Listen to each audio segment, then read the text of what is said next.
You now have the four largest companies by market value in the United States, a $30 trillion market. You have four companies that essentially don't need any net tangible assets.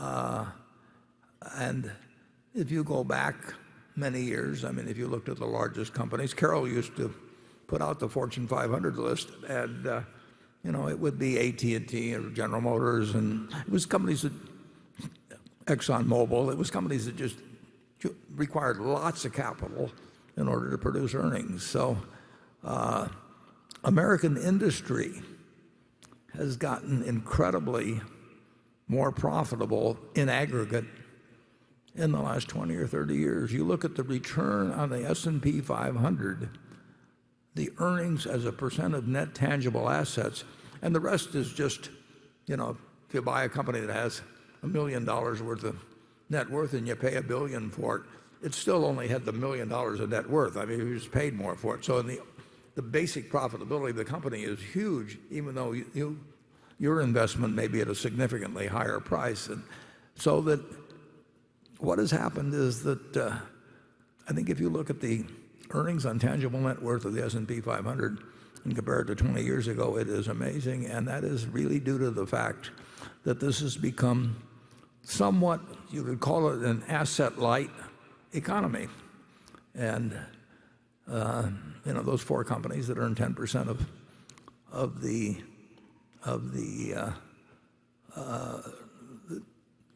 they comprise close to 10% of the market value of the entire publicly traded corporate America. They don't take any money, basically, and that is a changing world, and they will earn even more money with the tax rate going down, and I don't think people have quite processed all that information in terms of what has gone on in the market. Carnegie built a steel mill and then he paid it off, or he borrowed a little money and then he built another steel mill and all of that sort of thing. But it was enormously capital intensive. And one industry after another, AT&T was enormously capital intensive. And now the money is in the asset light. I mean, huge money is in the not only asset light business, but the negative asset. IBM it has no tangible, there's a net minus tangible net worth. There's nothing wrong with that. It's terrific. But it is not the world we lived in 30 years ago. And in that sense, I didn't see that coming in 1999 when I wrote whatever I wrote there. It hasn't changed the profitability of the asset-heavy companies particularly. I mean, it isn't like oil. If you take the 5 most capital-intensive industries in the 90s, I don't think you'll find that their earnings on tangible assets have increased a lot. But you will find that this group has moved in that really doesn't. They don't need any net tangible assets at all, or they need very minor amounts.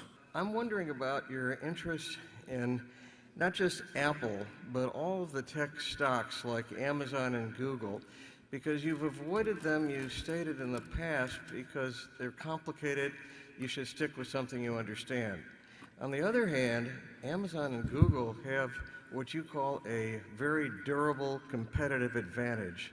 They really hardly have any competitor. And that's true in China, too, of Alibaba and Tencent. So it seems like it's a conflict, and I'm wondering if you're going to be turning the corner and going into these tech companies that seem to have no serious competition.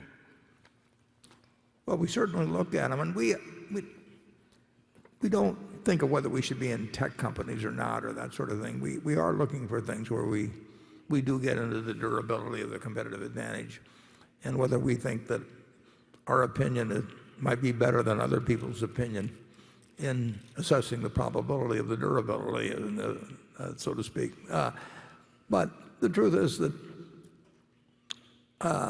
I've watched Amazon from the start, and I think what Jeff Bezos has done is something close to a miracle. And the problem is, if I think something will be a miracle, I tend not to bet on it.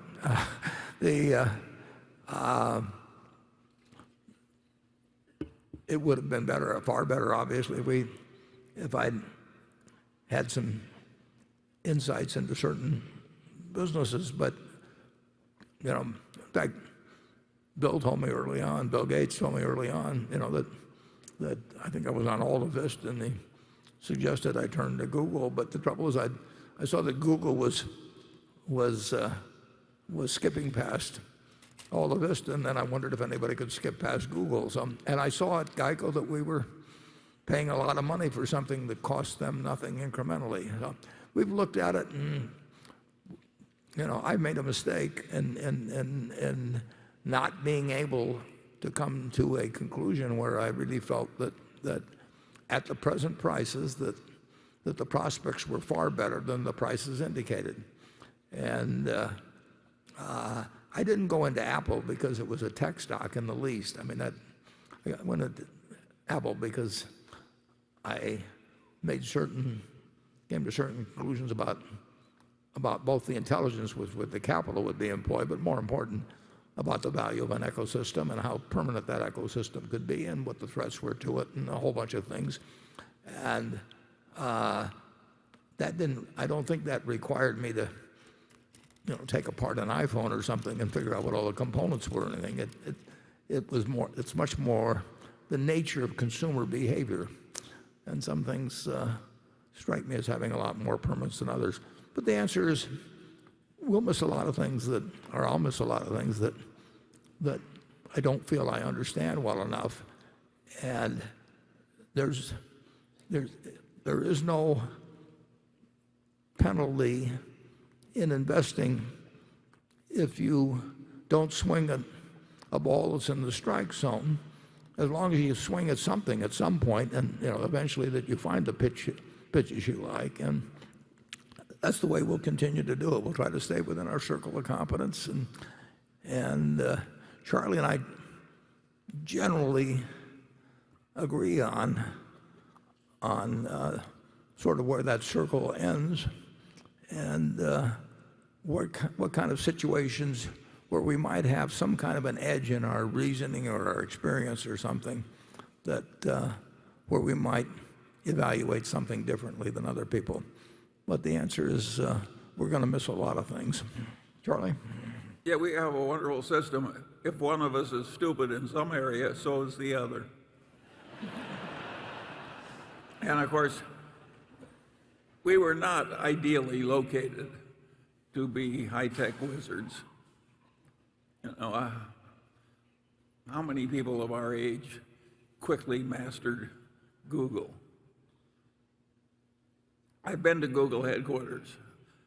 They look to me like it looks like a kindergarten.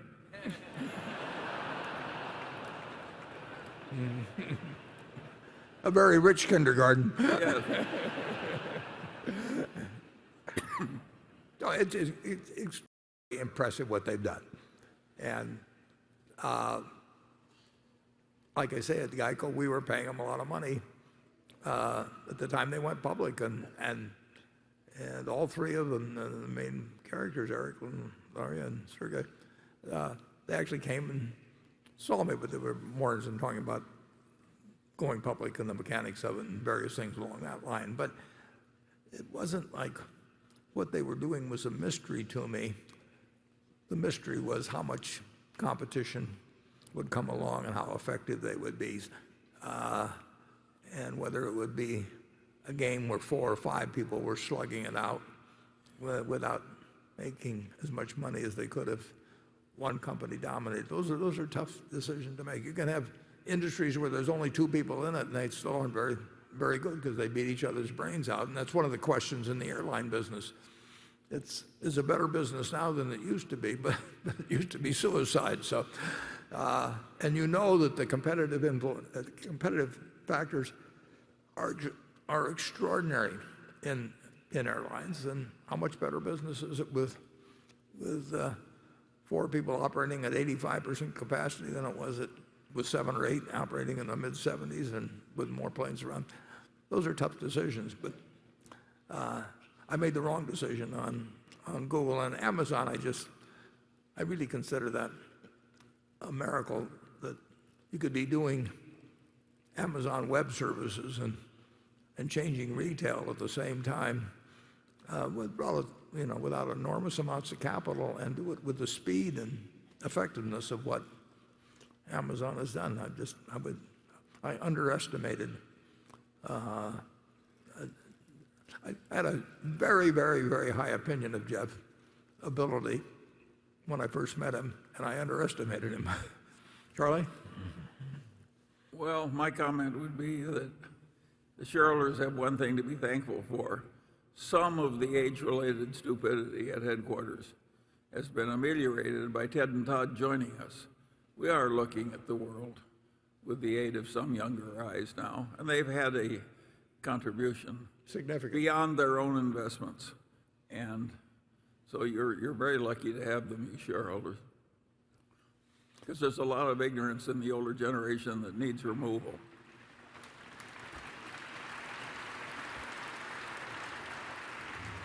Warren, you are a big believer in the U.S. political system, the financial system, and in every American. You've said that regardless of who is president, the economy and the U.S. consumer will continue to prosper over the long run.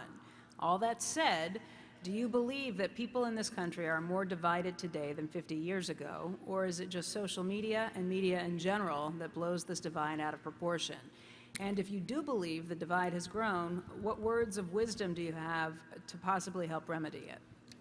Now, I would say this: multiple times in my life, people have felt the country was more divided than ever, and I've gone through periods where people I knew and admired thought that because the other party was in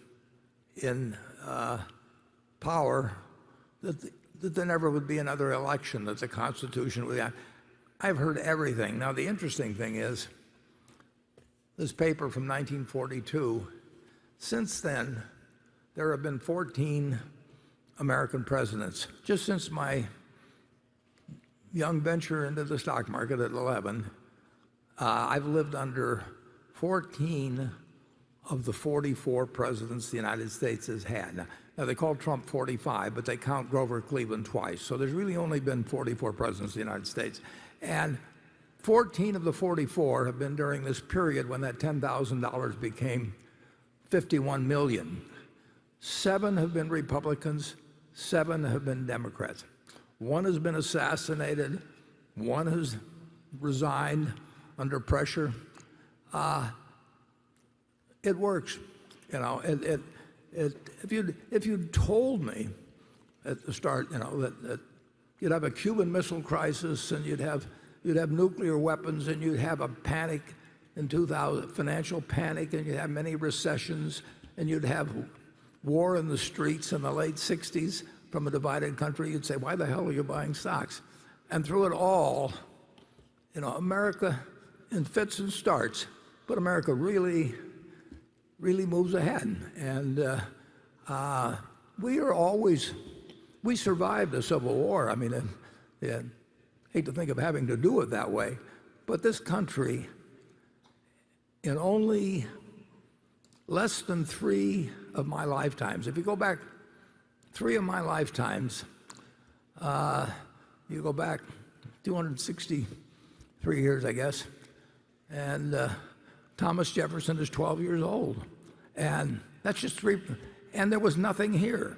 You know, you've flown in from all over to Omaha today, and you flew over a country with more than 75 million owner-occupied homes and 260 million vehicles and great universities and medical systems and everything. And it's all a net gain in less than 3 of my lifetimes. So, and we've had these events since I started buying my first stock. This country really works, and it always will have lots of disagreements, and after every election you'll have people feeling the world is coming to an end, and you know, how could this happen? And I remember my future father-in-law in 1952, he wanted to have a talk with me before his daughter and I got married. So kind of reluctantly, I sat down with him, and he said, Warren, he said, there's just one thing I want to tell you. He said, you're going to fail. He said, the Democrats are going to get in, they're going to take over the country, and you're going to fail, but don't feel responsible for it because it's not your fault. I mean, he wanted to absolve me from this feeling that while his daughter was starving to death, it was my fault. And I kept buying stocks and doing a little bit better all the time. And if the Republicans were in, it was okay, and it was because of them that I was doing well. And if they were out, forget it, it was all going to disappear. So I've seen a lot of American public opinion over the years. I've seen a lot of media commentary. I've seen the headlines. And when you get all through with it, this country has 6 times the per capita GDP growth, the GDP per capita that it had when I was born. One person's lifetime, 6-for-1 change. Everybody in this room essentially is living better in multiple ways than John D. Rockefeller Sr. was, who was the richest person, in the world during my early years. And we're all living better than he could live. So this is a remarkable, remarkable country, and we found something very special.